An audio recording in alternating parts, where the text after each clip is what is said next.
Hello and welcome to It's Tomorrow News. I'm Chavi Sompura. Weather warning in 5 states as cold front Pamel, Southeast Australia. A burst of severe wintry weather will spread across southeastern Australia over the next 2 days, including damaging wind, rain, thunderstorms and snow in multiple states.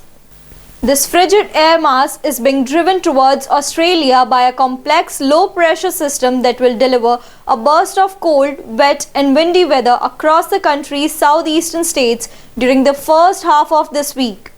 Conditions deteriorated over South Australia on Monday as the first in the series of cold fronts arrived in southern Australia, causing dust storms, rain and damaging winds.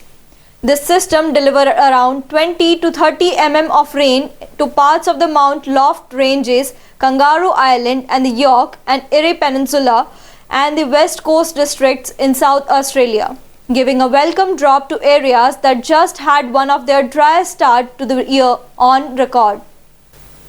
Monday night also saw heavy rain falling over Australia's mainland Alps in the prefrontal warmth and moisture combined to deliver 60 to 90 millimeters of precipitation in the high mountains of northeast West and southern NSW, most of which fell as rain.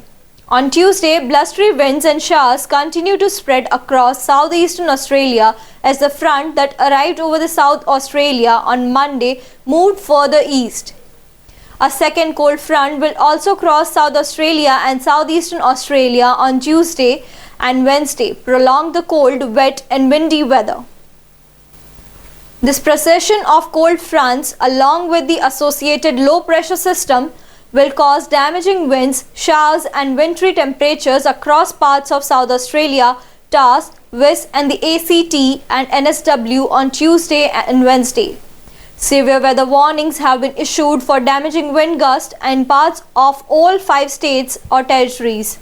That's all for now. For more weather news updates, stay tuned with us on It's Tomorrow News. For more global weather updates like this, subscribe to our channel and hit the bell icon for regular updates.